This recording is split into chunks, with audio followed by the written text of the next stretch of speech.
सप्तम परिच्छेद। उपाय विश्वास। एक भक्तजन। महाशय, इस प्रकार के संसारी जीव का क्या कोई उपाय नहीं? श्री रामकृष्ण, उपाय अवश्य है। बीच बीच में साधु संग और कभी कभी निर्जनवास में ईश्वर चिंतन करना चाहिए और विचार करना चाहिए। उनके निकट प्रार्थना करनी चाहिए, मुझे भक्ति विश्वास दो। विश्वास हो जाने पर ही हुआ। विश्वास से बढ़कर और कोई वस्तु नहीं है। केदार के प्रति। विश्वास का कितना जोर है वह तो तुमने सुना है, पुराण में है। रामचंद्र जो साक्षात पूर्ण ब्रह्म नारायण, उन्हें लंका जाने के लिए सेतु बांधना पड़ा था, किंतु हनुमान राम नाम में विश्वास करके छलांग मारकर पार जा पड़ा। उसे फिर सेतु का प्रयोजन नहीं हुआ। विभीषण ने एक पत्ते पर राम नाम लिखकर उसी पत्ते को एक व्यक्ति के कपड़े की छोर में बांध दिया। उस व्यक्ति ने समुद्र के पार जाना था। विभीषण ने उससे कहा, तुम्हें भय नहीं, तुम विश्वास करके जल के ऊपर से चले जाओ। किंतु देखो, ज्यों ही अविश्वास करोगे त्यों ही डूब जाओगे। वह व्यक्ति भली प्रकार समुद्र के ऊपर चला जा रहा था। उसी समय उसकी बड़ी भारी इच्छा हुई कि कपड़े की खूंट में क्या बंधा हुआ है, एक बार देखें। खोलकर देखा तो केवल राम नाम लिखा हुआ है। तब उसने सोचा, यह क्या, केवल राम नाम ही एकमात्र लिखा हुआ है। जैसे ही अविश्वास हुआ वैसे ही डूब गया। जिसका ईश्वर पर विश्वास है वह यदि महापाप भी करे, गो, ब्राह्मण, स्त्री की हत्या करे, तो भी भगवान में इस विश्वास के बल पर बड़े बड़े पापों से उद्धार हो सकता है। वह यदि बोले मैं ऐसा काम नहीं करूंगा, उसको किसी से भय नहीं होता।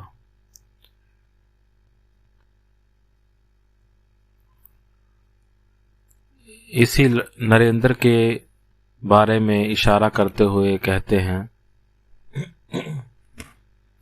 इसी लड़के को देख रहे हो, यहाँ पर एक प्रकार से है शैतान लड़का। जब बाप के पास बैठता है जैसा हव्वे के पास हो, और फिर जब चांदनी में खेलता है तब एक और मूर्ति। यह नित्य सिद्ध के स्तर के हैं। ये लोग कभी भी संसार में बद्ध नहीं होते। थोड़ी वयस होते ही चैतन्य हो जाता है और भगवान की ओर चले जाते हैं। ये संसार में आते हैं जीव शिक्षा के लिए। इन्हें संसार की वस्तु कुछ भी अच्छी नहीं लगती। ये लोग कामनी कांचन में भी आसक्त नहीं होते। वेद में होमा पक्षी की कथा है। वह पक्षी खूब ऊंचे आकाश में रहता है। उसी आकाश में अंडे देता है। अंडे देने पर वह गिरने लगता है, किंतु इतना ऊंचे पर होता है कि अनेक दिनों तक अंडा गिरता ही रहता है। अंडा गिरते गिरते फूट जाता है, तब बच्चा गिरने लगता है। गिरते गिरते उसकी आंखें खुल जाती हैं और पंख निकल आते हैं। आंख खुलते ही देखता है कि वह गिर रहा है और धरती लगने से तो वह चकनाचूर हो जाएगा। तब वह पक्षी माँ की ओर एकदम वेग से दौड़ लगाता है, फिर ऊंचे चढ़ जाता है। नरेंद्र उठकर चले गए। सभा में केदार, प्राणकृष्ण, मास्टर इत्यादि अनेक जन हैं। श्री रामकृष्ण, देखो, नरेंद्र गाने बजाने, पढ़ने लिखने सब में ही अच्छा है। उस दिन केदार के संग तर्क कर रहा था। केदार की बातों को कच कच करके काटने लगा। ठाकुर और सबका हास्य। मास्टर के प्रति, अंग्रेजी में क्या तर्क की कोई किताब है? मास्टर, हाँ जी है, अंग्रेजी में न्याय शास्त्र है। श्री रामकृष्ण, अच्छा, कैसे है, जरा बताओ तो। मास्टर अब मुश्किल में पड़ गए। बोले, एक प्रकार तो है साधारण सिद्धांत से विशेष सिद्धांत पर पहुंचना। जैसे सब मनुष्य मरेंगे, पंडितगण मनुष्य हैं, अतएव पंडितगण भी मर जाएंगे। और एक प्रकार से है विशेष दृष्टांत अथवा घटना देखकर साधारण सिद्धांत पर पहुंचना। जैसे यह कौवा काला है, वह कौवा काला है, और फिर जितने कौवे देखता हूँ सब ही काले हैं, अतएव सब कौवे ही काले हैं। किंतु इस प्रकार से सिद्धांत बनाने पर गलती हो सकती है, क्योंकि हो सकता है खोजते खोजते किसी एक देश में सफेद कौवा दिखाई पड़ जाए। और एक दृष्टांत है, जहाँ पर वर्षा है वहाँ पर मेघ था या है, अतएव यह साधारण सिद्धांत हुआ कि मेघ से वृष्टि होती है। और भी एक दृष्टांत है, इस मनुष्य के 32 दांत हैं, उस मनुष्य के भी 32 दांत हैं, और फिर जिस किसी भी मनुष्य को देखते हैं उसके ही 32 दांत हैं, अतएव सब मनुष्यों के ही 32 दांत हैं। इस प्रकार साधारण सिद्धांत की बातें अंग्रेजी न्याय शास्त्र में है।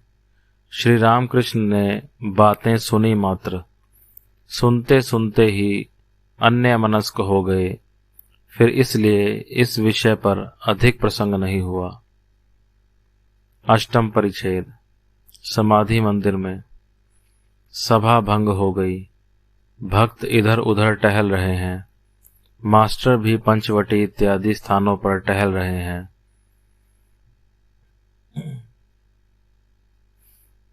समय लगभग 5 का।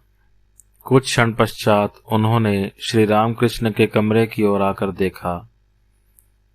कमरे के उत्तर की ओर के छोटे बरामदे के बीच में अद्भुत व्यापार हो रहा है। श्री रामकृष्ण स्थिर हुए खड़े हैं। नरेंद्र गाना गा रहे हैं। 2-4 जन भक्त खड़े हुए हैं। मास्टर गाना सुनकर आकृष्ट हुए। ठाकुर के गाने के अतिरिक्त ऐसा मधुर गाना उन्होंने कभी भी कहीं भी नहीं सुना था। हठात ठाकुर की ओर दृष्टिपात करते ही वे अवाक हो गए। ठाकुर खड़े हुए हैं, निस्पंद, पलकें हिलती नहीं। निश्वास प्रश्वास चल रहा है कि नहीं, पूछने पर एक भक्त ने कहा, इसका नाम समाधि है। मास्टर ने इस प्रकार कभी देखा भी नहीं था, सुना भी नहीं था। अवाक होकर वे सोचने लगे, भगवान का चिंतन करते हुए मनुष्य क्या इतना बाह्य ज्ञान शून्य हो जाता है? न जाने कितना अधिक भक्ति विश्वास होने पर इस प्रकार होता है।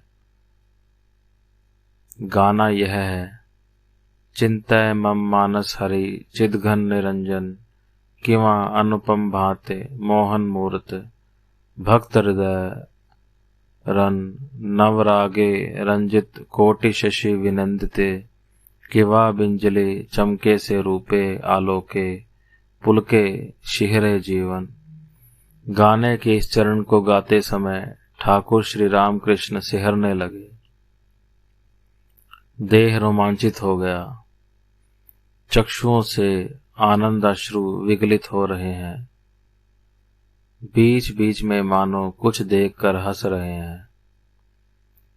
न जाने कोट शशि विनंदिते का कैसा अनुपम रूप दर्शन कर रहे हैं। क्या इसी का नाम भगवान का चिन्मय रूप दर्शन है? कितना साधन करने पर, कितनी तपस्या के फल से, कितने परिमाण में भक्ति विश्वास के बल पर इस प्रकार ईश्वर दर्शन होता है। फिर और गाना चलने लगा। हृदय कमलासने भजो तार चरण, देख शांत मने प्रेम नयने। अपरूप प्रिय दर्शन। फिर दोबारा वही भुवन मोहन हास्य, शरीर उसी प्रकार निस्पंद स्मित लोचन, किंतु शायद कोई अपरूप रूप दर्शन कर रहे हैं और उसी अपरूप रूप का दर्शन करके महानंद में तैर रहे हैं। अब गाने का शेष हो रहा है। नरेंद्र ने गाया, चिदानंदर से भक्ति योगा वेशे, हौ रे चिरमगन। हे मेरे मन, हरि चिदघन निरंजन का चिंतन करो। वह मोहन मूर्ति भक्तों के हृदय को प्रसन्न करने वाली कैसी अनुपम ज्योतिर्मय है। नव अनुराग में रंचित हुई करोड़ों शशियों को विनंदित करती है, अथवा बिजली की चमक से वह रूप प्रकाशित हो रहा है और जीवन प्राण पुलकित होता हुआ कांपता है। हृदय रूप कमलासन पर उनके चरणों को भजो और शांत मन से प्रेम पूर्ण नयनों से वह अपरूप प्रिय दर्शन करो। चिदानंद रूप में भक्ति योग के आवेश में हे मन चिरमगन हो जाओ। चिदानंद रस में, हाय रे प्रेमानंद रस में।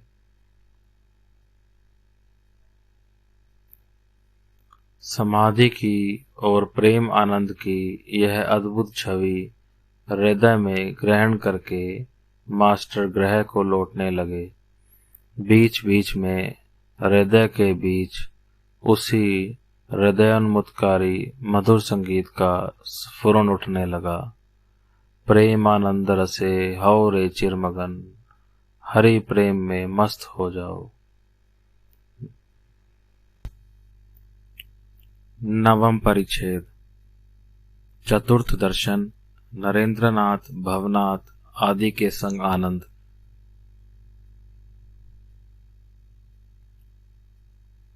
उसके अगले दिन 6 मार्च को भी छुट्टी थी। 3 बजे दोपहर के समय मास्टर फिर आ उपस्थित हुए। ठाकुर श्री रामकृष्ण उसी पूर्व परिचित कमरे में बैठे हैं। जमीन पर मादुर बिछी है। वहां पर नरेंद्र भवनाथ और 2 जन बैठे हैं। कई एक 19-20 वर्ष के लड़के हैं। ठाकुर सहस्य वदन छोटे तख्तपोश के ऊपर बैठे हैं और छोकरों के साथ आनंद में बातें कर रहे हैं। मास्टर को कमरे में प्रवेश करते हुए देखकर ठाकुर उच्च हास्य करके लड़कों से कह उठे, भाई लो फिर आ गया। कहते ही हास्य। सब हंसने लगे। मास्टर आकर भूमिष्ठ होकर प्रणाम करके बैठ गए। पहले तो हाथ जोड़कर खड़े होकर प्रणाम किया करते थे। अंग्रेजी पढ़ा लिखा जन कैसे करता है, किंतु आज उन्होंने भूमिष्ठ होकर प्रणाम करना सीखा है। उनके आसन ग्रह कर लेने पर श्री रामकृष्ण क्यों हंस रहे थे, वही नरेंद्र आदि भक्तों को समझाते हैं। देखो, एक मोर को दोपहर 4 बजे अफीम खिला दी थी। उसके दूसरे दिन ठीक 4 बजे वही मोर आ उपस्थित हुआ। अफीम का मोहताज हो गया है। ठीक समय अफीम खाने आया है। सबका हास्य है। मास्टर मन मन में सोच रहे हैं, ये ठीक बात ही कह रहे हैं। घर जाता हूं, किंतु दिन रात इनकी ओर ही मन पड़ा रहता है। कब देखूंगा, कब देखूंगा। यहाँ पर कोई खींच कर ले आया है। मन होने पर भी अन्य स्थान पर नहीं जाया जाता, यहाँ पर आना ही पड़ता है। इसी प्रकार सोच रहे हैं। इधर ठाकुर लड़कों के संग अनेक हंसी मजाक करने लगे, मानो समवयस्क हों। हंसी की लहर बढ़ने लगी, मानो आनंद की हाट लगी है। मास्टर अवाक होकर इसी अद्भुत चरित्र को देख रहे हैं। सोच रहे हैं, क्या इनकी ही पिछले दिन यानी कल समाधि और अदृष्ट पूर्व प्रेमानंद देखा था। वही व्यक्ति ही क्या प्राकृत जन की न्याय व्यवहार कर रहा है।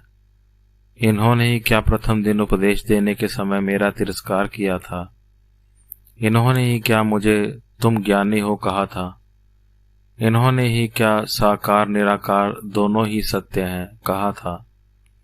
इन्होंने ही क्या मुझसे कहा था कि ईश्वर ही सत्य और संसार का समस्त ही अनित्य है। इन्होंने ही क्या मुझसे संसार में दासी की भांति रहने के लिए कहा था।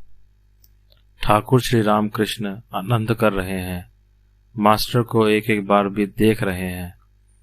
देखा कि वह अवाक हुआ बैठा है। तब रामलाल को संबोधन करके बोले, देख, इसकी उम्र कुछ थोड़ी अधिक है कि ना, जब भी तनिक गंभीर है। ये लोग इतनी हंसी खुशी कर रहे हैं, किंतु यह चुप करके बैठा है। मास्टर की उम्र तब 27 वर्ष की होगी। बातें करते करते परम भक्त हनुमान की बात चल पड़ी। हनुमान का एक चित्रपट ठाकुर के कमरे की दीवार पर था। ठाकुर बोले, देख, हनुमान का क्या भाव है। धन मान देह सुख कुछ भी नहीं चाहता, केवल भगवान को चाहता है। जब स्फटिक स्तंभ से ब्रह्मास्त्र लेकर भागते हैं, उस समय मंदोदरी अनेक भांति के फल लेकर दिखाने लगी। सोचा कि फलों के लोभ से नीचे आकर यदि उस अस्त्र को फेंक दे, किंतु हनुमान भूलने वाले नहीं। वे बोले, आमार के फलेर अभाव, पेय छे जे फल, जन्म सफल, मोक्ष फलेर वृक्ष राम हृदय, श्री राम कलपतर मूले बोसे रेई, जखन जे फल वांछा सेई फल प्राप्त होई, फलेर कथा कई, ओ फल ग्राहक नई, जाबो तो देर प्रतिफल जे दिए। मुझे क्या फलों का अभाव है। मैंने जो फल पाया है उससे मेरा जन्म सफल हो गया है। मेरे हृदय में मोक्ष फल के वृक्ष राम लगे हैं। श्री राम कलपतर के नीचे मैं बैठा रहता हूँ। जब जिस फल की वांछा होती है वही प्राप्त हो जाता है। हे नारी, तुम जिस फल की बात करती हो मैं उसका ग्राहक नहीं, मैं तो तुम्हें प्रतिफल ही देकर जाऊंगा। समाधि मंदिर में ठाकुर यही गाना गा रहे हैं और फिर वही समाधि, फिर निस्पंद देह, स्थिर लोचन, देह स्थिर बैठे हुए हैं जैसे फोटोग्राफ में छवि दिखाई देती है। भक्तगण अभी अभी इतनी हंसी खुशी कर रहे थे, अब सब ही एक दृष्टि से ठाकुर की उसी अद्भुत अवस्था का निरीक्षण कर रहे हैं। समाधि अवस्था का मास्टर ने यह द्वितीय बार दर्शन किया है। अनेक क्षण पश्चात उस अवस्था का परिवर्तन होने लगा।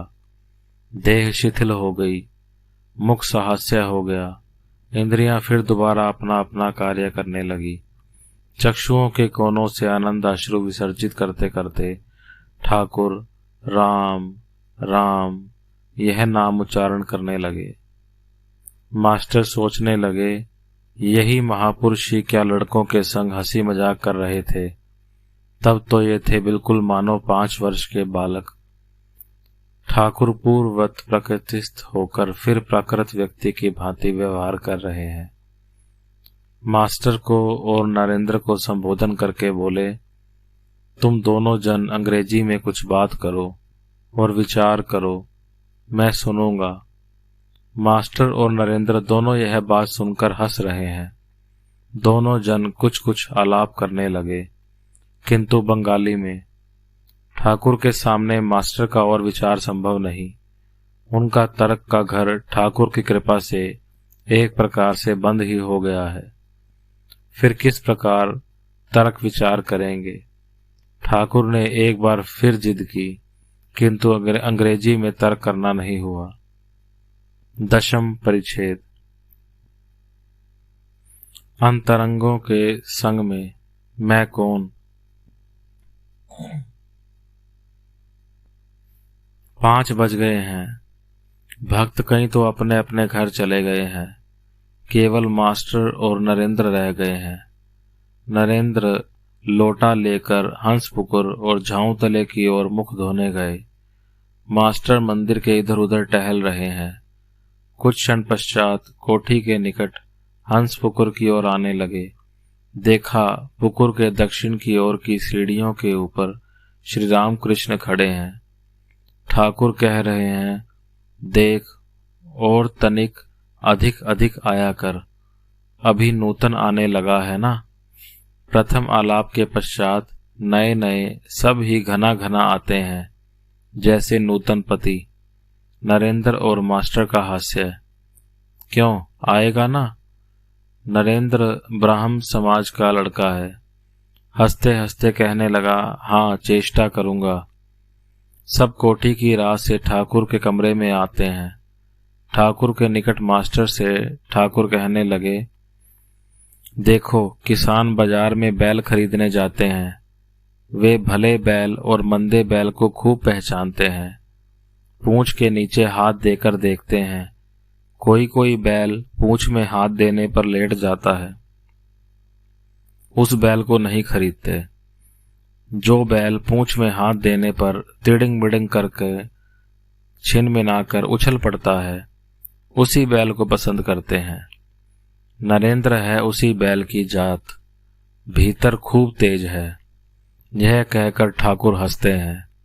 और फिर कोई कोई जन होता है जैसे भीगा चिड़वा, तेज नहीं जोर नहीं, गिलगिल करता है। संध्या हो गई है। ठाकुर ईश्वर चिंतन करते हैं। मास्टर से कहा, तुम नरेंद्र के संग बातचीत करो, मुझे बताना कैसा लड़का है। आरती हो गई है। मास्टर काफी देर पश्चात चांदनी के पश्चिम की तरफ नरेंद्र को मिले। परस्पर बातचीत होने लगी। नरेंद्र ने बताया, मैं साधारण ब्राह्म समाज का हूँ, कॉलेज में पढ़ता हूँ इत्यादि। रात हो गई है। मास्टर अब विदा ग्रहण करेंगे, किंतु जा नहीं पा रहे। तभी नरेंद्र के निकट से आकर ठाकुर श्री रामकृष्ण को खोजने लगे। उनका गाना सुनकर हृदय मन मुग्ध हो गया है। बड़ी साध है कि फिर उनके श्रीमुख से और गाना सुने। खोजते खोजते देखा, माँ काली के मंदिर के सम्मुख नाट मंदिर के मध्य ठाकुर एकाकी टहल रहे हैं। माँ के मंदिर के दोनों ओर प्रकाश चल रहा था। वृहत नाट मंदिर में एक ही रोशनी जल रही थी, क्षीण आलोक। आलोक और अंधकार मिश्रित होने जैसा होता है। नाट मंदिर में उसी प्रकार का दिखाई दे रहा था। मास्टर ठाकुर का गाना सुनकर अपने को भूल गए हैं, जैसे मंत्र मुग्ध सर्प। अब संकुचित भाव से ठाकुर से पूछा, आज और गाना होगा? ठाकुर ने सोचकर कहा, नहीं, आज और गाना नहीं होगा। यह कहकर जैसे कुछ याद आ गया, झट बोले, तो भी एक काम करना, मैं बलराम के घर कलकत्ता जाऊंगा, तुम आना, वहां पर गाना होगा। मास्टर जी अच्छा। श्री रामकृष्ण, तुम जानते तो हो बलराम बसु को? मास्टर जी नहीं। श्री रामकृष्ण, बलराम बसु बोसपाड़े में घर है। मास्टर जी अच्छा, मैं पूछ लूंगा। श्री रामकृष्ण मास्टर के संग नाट मंदिर में टहलते टहलते, अच्छा तुमसे एक बात पूछता हूँ, मुझ में तुम्हें क्या बोध लगता है? मास्टर चुप रहे। ठाकुर फिर कहते हैं, तुम्हें कैसा लगता है? मुझे कितने आने ज्ञान हुआ है? मास्टर आना, यह तो बात नहीं समझ सकता, तो भी ऐसा ज्ञान, प्रेम, भक्ति व विश्वास, वैराग्य, उदार भाव कभी भी नहीं देखा। ठाकुर श्री रामकृष्ण हंसने लगे। इस प्रकार बातचीत के बाद मास्टर ने प्रणाम करके विदा ली। सदर फाटक तक आकर फिर कुछ स्मरण हो आया, झट लौट आए। फिर दोबारा नाट मंदिर में ठाकुर श्री रामकृष्ण के पास आ उपस्थित हुए। ठाकुर उसी क्षीणालोक में टहल रहे थे, एकाकी, निसंग।